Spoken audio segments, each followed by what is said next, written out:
sufrimientos de Cristo. ¡Ah, caramba! Lo que falta a los sufrimientos de Cristo.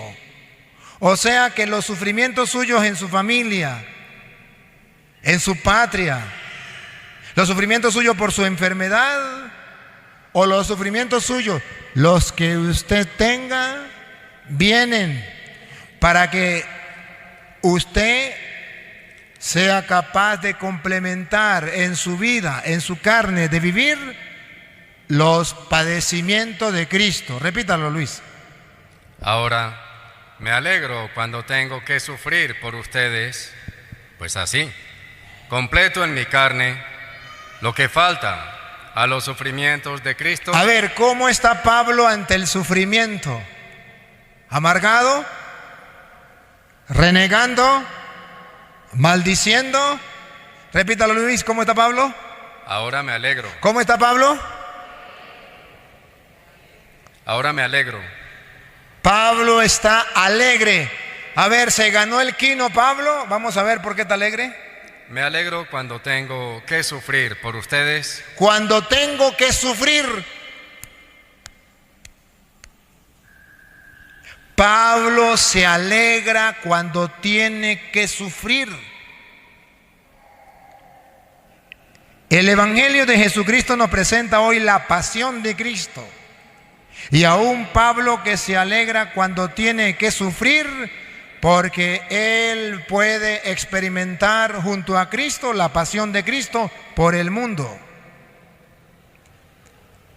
Distinto a los cristianos modernos que ahora vienen con una teología barata. ¿Saben cuál es la teología barata de los cristianos del siglo XXI? Pare de sufrir. Pare de sufrir. Pero si ustedes ponen la lupa, un cristiano que conozca la pasión de Cristo, que conozca los misterios del reino, como Pablo, se alegra cuando tiene que sufrir, porque así experimenta en su carne lo que le falta a la pasión de Cristo. Querido hermano que sufre una enfermedad cruel, con dolores fuertes, aquí Pablo te da un dato. Puede ser un cristiano que asuma ese dolor, ese sufrimiento con fe, para que en su carne lo que le falta a la pasión de Cristo.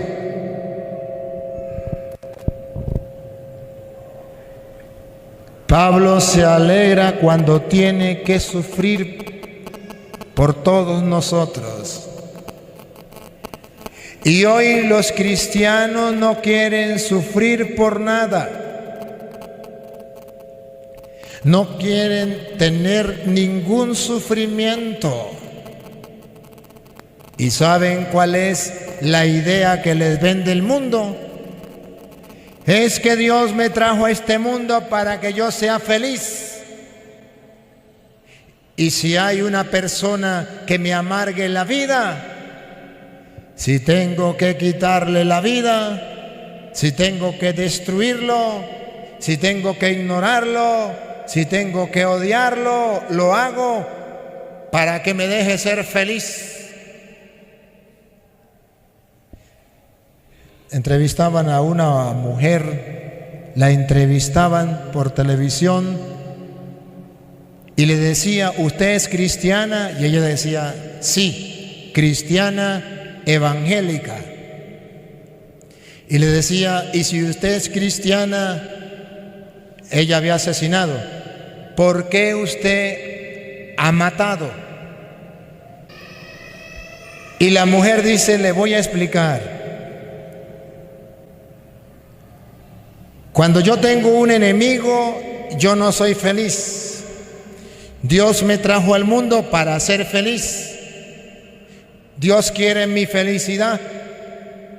Cuando una persona me hace un daño, me amarga la vida, me roba la felicidad. Cuando yo mato a esa persona, se eliminó lo que me hacía sufrir, lo que me hacía tener rabia. Entonces, al quitarla del camino a esa persona, yo soy feliz. Y si yo soy feliz, Dios tiene que estar feliz conmigo, porque Él me hizo para que yo sea feliz.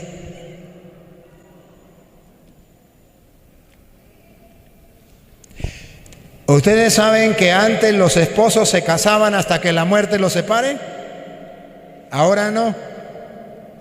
Ahora se casan hasta que venga un sufrimiento, un problema.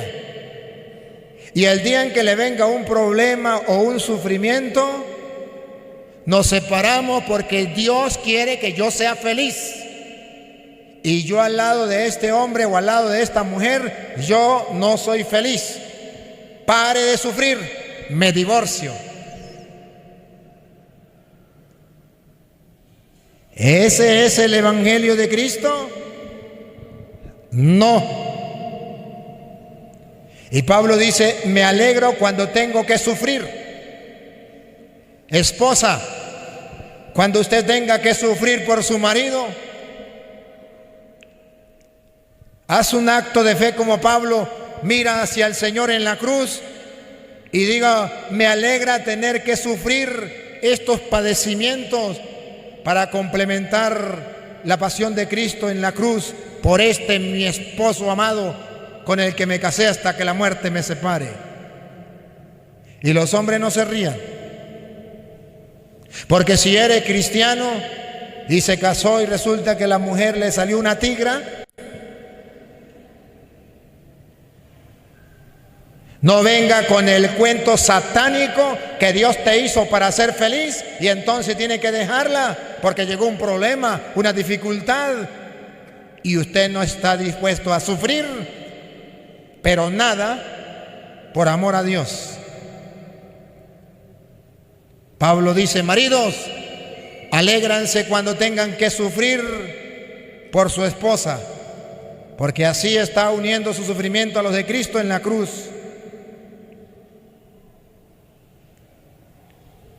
Hijos, alégrense cuando tengan que sufrir por sus padres. Padres, alégrense cuando tengan que sufrir por sus hijos. Porque es necesario que nosotros aprendamos a sufrir, pero no sufrir por sufrir. Porque sufrir por sufrir se llama masoquismo. Entonces, ¿cómo voy a sufrir? Voy a sufrir no por sufrir. Voy a sufrir ofreciéndole a Dios esos padecimientos como Pablo, para que esos padecimientos se conviertan en amor.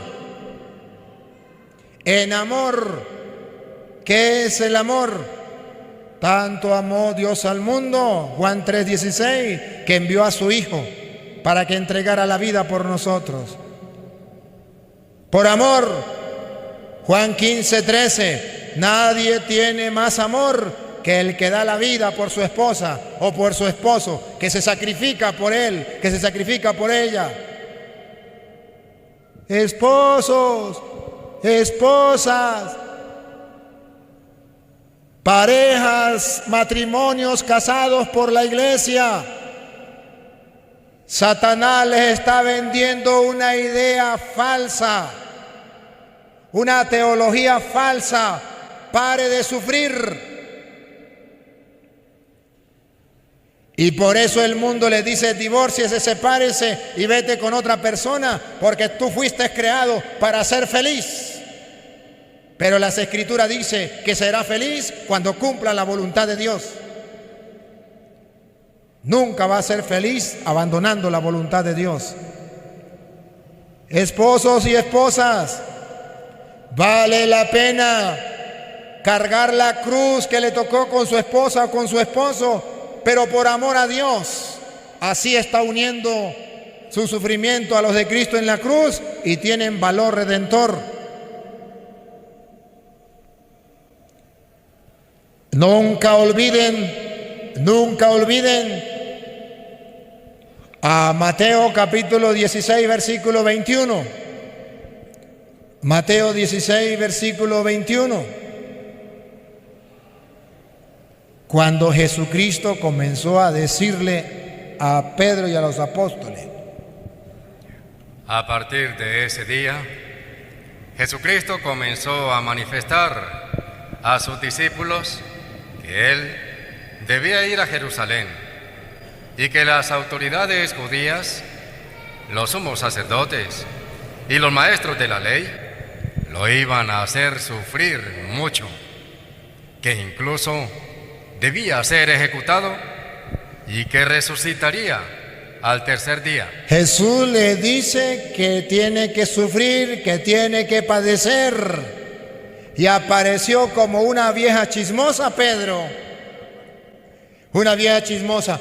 No, Señor, ¿cómo va a sufrir? Dios te libre de eso. Dios te trajo al mundo para que sea feliz. No acepte el sufrimiento.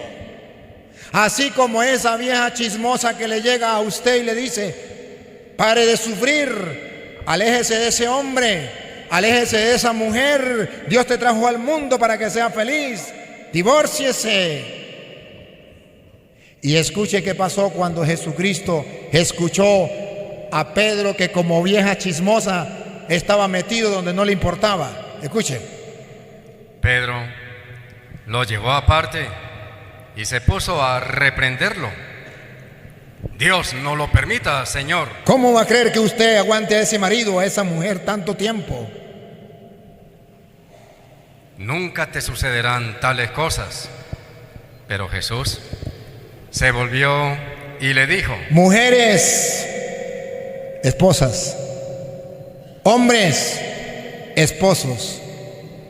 Cuando llegue un cristiano como Pedro, que odia el sufrimiento y que te dice: Dios no quiere que usted viva con esa pareja, pare de sufrir, sepárese y búsquese el que le dé la gana, tenga los ojos como los de Cristo, los ojos espirituales, para ver que ese cristiano como Pedro, ese instrumento de Satanás, para venderle una teología satánica, pare de sufrir. Jesús le dice a Pedro. Jesús se volvió y le dijo: retírate y ponte detrás de mí, Satanás. Dile a esa vieja chismosa: lárguese de aquí, Satanás. Yo me casé con él hasta que la muerte nos separe. Yo me casé con ella hasta que la muerte nos separe. Y quiero unir mi sufrimiento a los de Cristo en la cruz por la salvación mía, de mi esposo y de mi hogar. Esta es mi cruz y la abrazo con amor. Apártate de mí, Satanás. Siga. ¿Quieres hacerme tropezar? ¿Quiere hacerme tropezar? ¿Quiere que me divorcie? ¿Quiere que le sirva al diablo? Tus ambiciones no son las de Dios. Tus ambiciones, tus pensamientos, tus consejos, vieja chismosa, no son los de Dios, sino los de los hombres. Eres un instrumento de Satanás para destruir los hogares. Hoy Satanás está destruyendo los hogares, prohibiéndoles cargar la cruz, y manda a cristianos como Pedro con la teología satánica: pare de sufrir. Dios no quiere que usted sufra con esa pareja. Sepárese y búsquese su príncipe azul. Ah, sinvergüenza, vagabundo, raza de víbora, sepulcro blanqueado, fariseo hipócrita, y todavía se llama católico y se llama cristiano, dándole un consejo a un matrimonio que se ha casado por la iglesia y que ha recibido la bendición de Dios. Así marcha el mundo de hoy. Vuelva Luis a Colosenses 1:24. Pedro dice: me alegro cuando tengo que sufrir. Alégrese cuando tenga que sufrir calumnias, insultos, maltratos, humillaciones. Hoy los cristianos han olvidado eso. Y hoy la mayoría de cristianos en Venezuela andan maldiciendo y renegando porque tienen que sufrir. Padre, entonces, ¿vamos a buscar el sufrimiento? No, pero tampoco vamos a maldecir por el sufrimiento. Padre, pero es que parece mentira, pero es que nosotros cuando creemos en Dios como que sufrimos y los malos no sufren.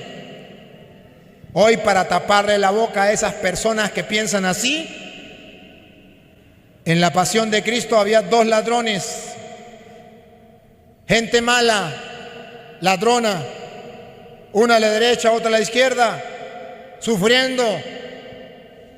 Pero dice la segunda lectura de la carta a los Hebreos que Jesucristo, siendo el justo, también sufrió los mismos padecimientos que nosotros.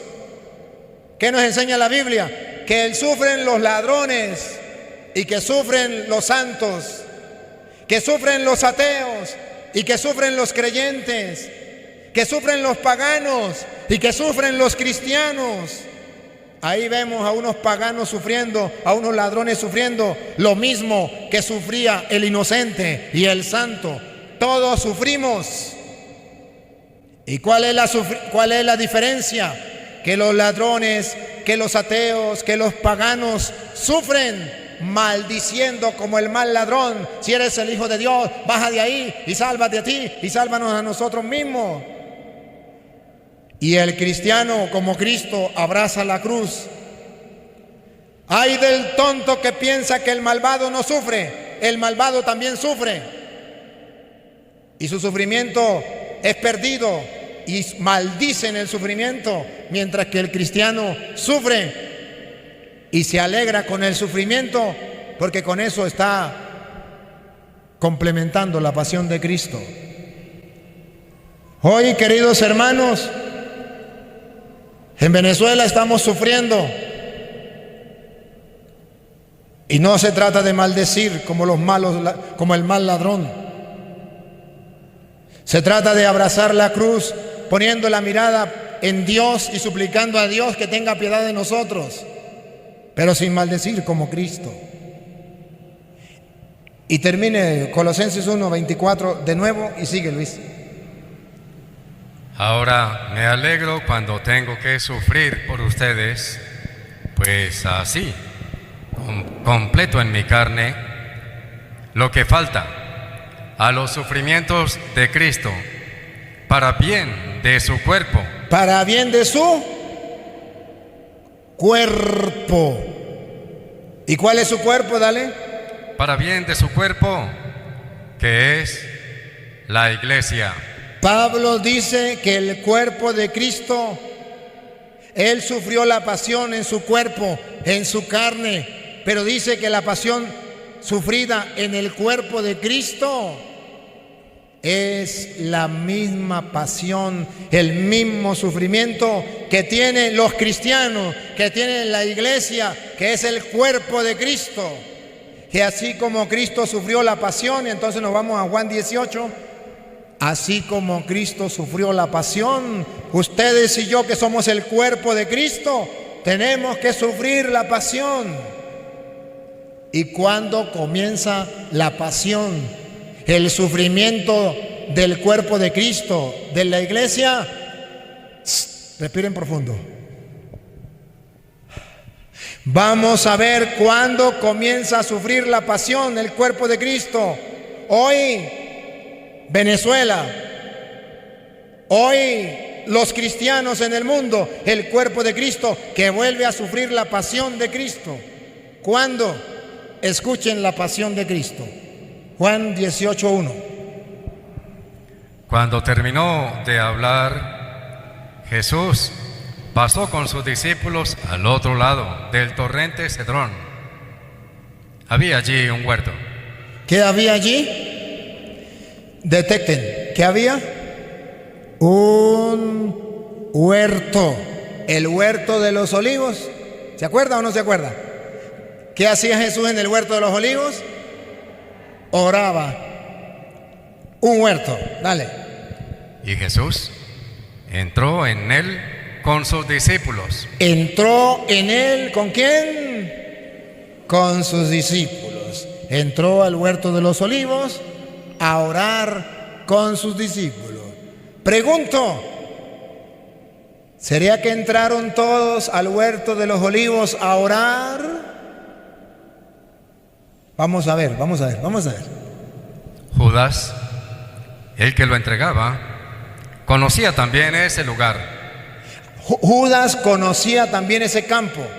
Había ido muchas veces a orar a ese campo, pero en ese momento Judas no fue a orar.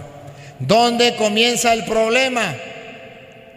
El problema comienza cuando los discípulos de Cristo no van al huerto de los olivos a orar. Ahí comienza el problema. Ahí comienza el problema. Todo comenzó cuando uno de sus discípulos no fue a orar al huerto de los olivos. Pregunto, ¿será usted? ¿Quién será ese Judas, ese discípulo de Cristo que sabe que hay que orar, pero que no quiere ir al huerto de los olivos a orar? ¿Será usted? ¿Seré yo? Si usted no va a orar todos los días, si usted no se asegura tener una oración, un encuentro personal con Dios a través de la oración en el huerto de los olivos todos los días, donde acostumbraba ir Cristo con sus discípulos, ahí comienza su desgracia. Ahí comienza a ser enemigo de Cristo. Ahí se olvida de la amistad de Cristo. Ahí se aparta de Cristo. Judas no fue al huerto de los olivos a orar. Los otros sí fueron. Y cuando un cristiano no ora, ¿qué le pasa? Judas no fue a orar. ¿Qué fue a hacer Judas? Escuchen. Judas, el que lo entregaba, conocía también ese lugar, pues Jesús se había reunido allí muchas veces con sus discípulos. Judas hizo de guía a los soldados romanos. ¿Cómo? Hizo de guía. Hizo de guía. Escuche. No fue a orar. Y el vagabundo, como no tenía oración, lo agarraron los soldados romanos para que lo guiaran. Se fue del otro bando. Era discípulo de Cristo, pero sin oración. Cuando usted es un cristiano sin oración, lo agarra el ejército del otro bando. Los soldados, los guardias del otro bando lo agarraron. Siga. Hizo de guía a los soldados romanos y a los guardias. A los soldados romanos y a los guardias. Enviados por los jefes de los sacerdotes. Enviados por las autoridades. Y los fariseos. Y los fariseos. Oigan esto. Cuando usted no ora, lo agarran para su grupo los fariseos. Cuando usted no ora, usted es un cristiano presa fácil para que los policías, para que los guardias, para que los soldados y para que las autoridades lo agarren, lo pongan de su parte y lo conviertan de enemigo de Jesús. Dígame si eso no es lo que está sucediendo hoy en Venezuela. ¿Quiénes son los que están apoyando a los guardias, a los soldados y a las autoridades en Venezuela para destruir, matar, asesinar y dejar morir de hambre y de enfermedad al pueblo? Los cristianos, los católicos, los creyentes que sin orar por falta de oración abandonaron la iglesia, abandonaron la fe y se fueron apoyando a las autoridades que vienen ahora a matar al cuerpo de Cristo, que es la iglesia, que son los fieles. Hoy Cristo vuelve a sufrir la pasión por causa de los cristianos no creyentes y sin oración, que se unen a los que tienen autoridad, que se unen otra vez a los soldados, a los guardias, a los policías y a los que gobiernan, para estar en contra del cuerpo de Cristo, para hacer sufrir al cuerpo de Cristo, para que sufra la pasión el cuerpo de Cristo. Culpa suya, cristiano, que por falta de oración no se ha dado cuenta que está haciendo un daño apoyando a aquellos que destruyen el pueblo, que matan el cuerpo de Cristo. Hoy vuelve a sufrir Cristo la pasión, pero en su cuerpo, que es la iglesia. Pregúntele a esos guardias que están echándole plomo al pueblo, o a esos policías, o a esos soldados, a ver si no son cristianos también, a ver si nunca escucharon de Dios. Y pregúntele a esos que hacen de informadores,